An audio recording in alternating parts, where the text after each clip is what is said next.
বাদল ভাই, আমরা যেটা জানতে পেরেছি পে কমিশনের চেয়ারম্যান মহোদয়ের সঙ্গে আপনি মতবিনিময় করেছেন, বিভিন্ন বিষয়ে কথা বলেছেন। কি আলাপ হলো যদি আমাদেরকে একটু জানান। পে কমিশনের মাননীয় চেয়ারম্যান মহোদয়ের সাথে আমার নাতিদীর্ঘ একটা আলোচনা হয়েছে। সেখানে আমাদের পূর্বে পেশকৃত দাবিগুলোই রিপিট করেছি আমরা।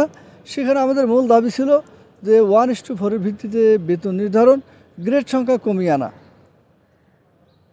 30শে নভেম্বরের মধ্যেই যাতে পে কমিশন তাদের রিপোর্টটা সাবমিট করেন, আর অন্তত 15 ডিসেম্বরের আগেই অর্থ মন্ত্রণালয় থেকে যাবতীয় কার্যক্রম সমাপনান্তে একটি পে স্কেলের গেজেট অর্থাৎ নবম জাতীয় বেতন স্কেলের ঘোষণাটা আসবে।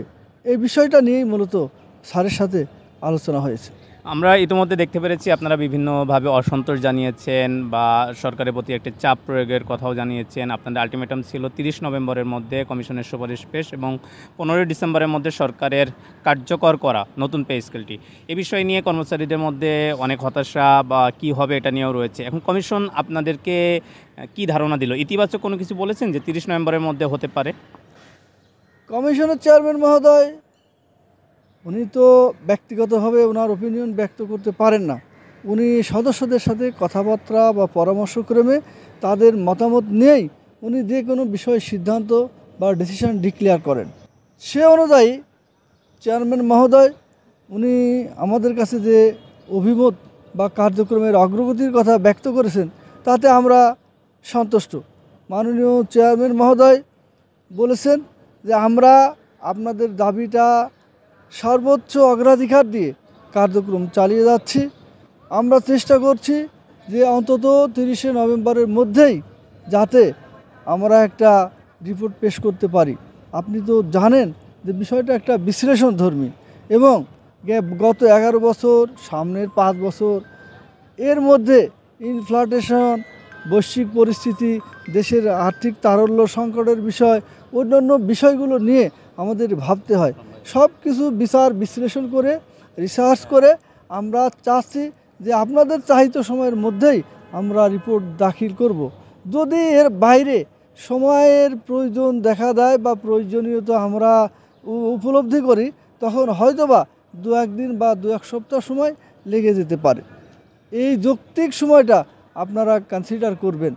আমি মাননীয় চেয়ারম্যান মহোদয়কে বলেছি যদি স্যার আমাদের জন্য বিলম্বের কথা শোনান তাহলে সারা বাংলাদেশের কর্মচারীদেরকে আমরা আশ্বস্ত করতে পারি না। তারা অধীর আগ্রহে আছে আমাদের কথা, আমাদের স্পিচ কী থ্রো করছি সেই বিষয়ের দিকে তারা তাকিয়ে আছে। বিলম্বের কথাটি যখনই আমাদের মুখ দিয়ে তারা শোনে তখনই তারা অধৈর্য হয়ে পড়ে এবং তাদের ধৈর্যচ্যুতি ঘটে। আমরা চাই না কোনো ক্রমেই 15 ডিসেম্বরের আগেই বা 15 ডিসেম্বর পার হয়ে যাওয়ার পরে আমাদের নবম জাতীয় পে স্কেলের ঘোষণা আসুক। আমরা চাই আপনারা যদি সময় নেন, অধিক অর্থ মন্ত্রণালয়কে আপনারা টাইম টু টাইম আপডেট দিবেন, তারাও যাতে প্রায়রলি কার্যক্রমগুলো বা প্রস্তুতি সম্পন্ন করে রাখে। আপনাদের রেখে দেরি হলে ওদিকে যাতে দেরি না হয়, ওদিকে যাতে দ্রুতই আপনাদের সিদ্ধান্ত বা রিপোর্ট পাওয়ার পরে বিষয়টা ইমপ্লিমেন্টেশনের বিষয়টি যাতে এক্সপেডাইট হয়।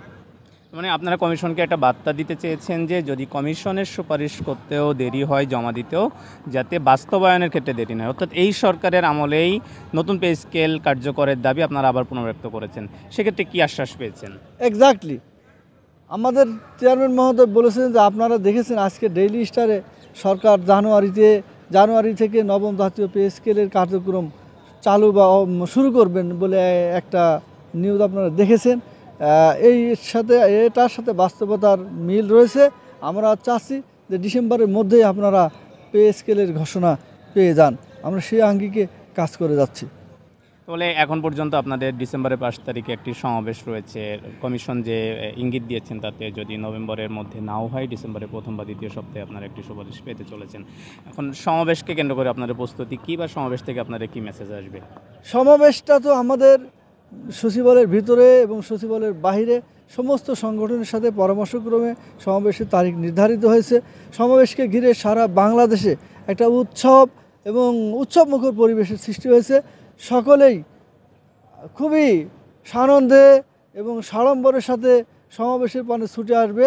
আমি ওই দিন উপস্থিত থাকতে পারি বা না পারি, সকল স্তরের কর্মকর্তা কর্মচারীরা সেদিন সমাবেশের দিকে আসবেন। তবে আমরা এখানে মহাসমাবেশের কথা বলতে চাচ্ছি না, এই কারণে যে আমরা লিডারশিপ পর্যায়ের লোকদেরকেই এখানে আহ্বান জানিয়েছি। যদি মাস পিপুল এসে পড়ে তখন আমাদের এটা মাসিভ প্রোগ্রামে রূপ লাভ করবে। সে কারণে সমাবেশটা আশা করি যে সফল হবে, যেহেতু আমাদের ইউনাইটেড প্ল্যাটফর্মে এটা ঐক্যবদ্ধ ঐক্যমত্যের ভিত্তিতে আমাদের ওয়ারাস আলী ভাই, সালদার রহমান, গাড়ি চালক সমিতির ইরশাক কবির, এরকম সবাই মিলে এই কাজটা, আমাদের নুমানুজ্জামান আল আজাদ, এরপরে আমাদের আব্দুল হান্নান, আব্দুল মালেক, এরা সবাই মিলে এই সিদ্ধান্ত নিয়েছে। আশা করি যে নিজেদের ভিতরে ভেদাভেদ বা বিভেদ থাকলেও সমাবেশ বা কর্মচারীর দাবি নবম জাতীয় পে স্কেলের ক্ষেত্রে কেউই মতভেদ করবেন না, সবাই একমত পোষণ করে সমাবেশ স্থলে ছুটে আসবে, মহাসমাবেশ সফল হবে। আমি সেই আশাবাদ ব্যক্ত করছি। কর্মচারীরা সেটা পজিটিভলি বা ইতিবাচকভাবে দেখবেন সেই আশাবাদও ব্যক্ত করছি।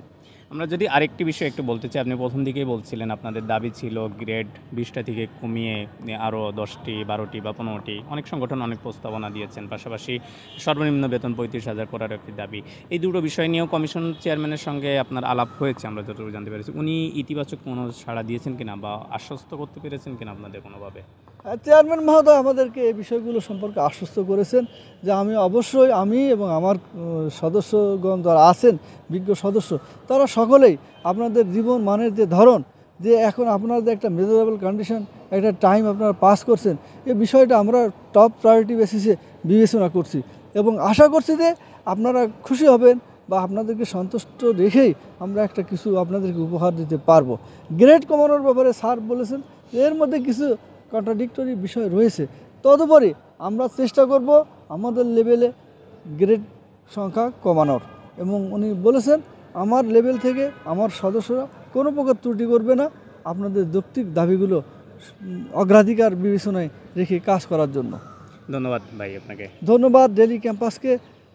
আবার দেখা হবে এবং সারা বাংলাদেশের সকল কর্মচারী, আবার 18 লক্ষ কর্মচারীর দাবি সফলভাবে বাস্তবায়িত হোক।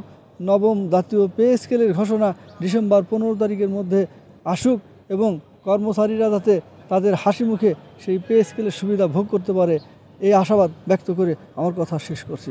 ধন্যবাদ ডেইলি ক্যাম্পাসকে পুনরায়। জি, প্রিয় দর্শক, আপনারা দেখছিলেন আমরা সচিবালয় কর্মকর্তা কর্মচারী সংযুক্ত পরিষদের সভাপতি বাদুল কবির ভাই থেকে সবশেষ আপডেট নিচ্ছিলাম। তো যাবতীয় তথ্য এবং আপডেট পেতে ডেইলি ক্যাম্পাসের পেজে নজর রাখুন। আজ এই পর্যন্তই, আপনাদের সবাইকে ধন্যবাদ।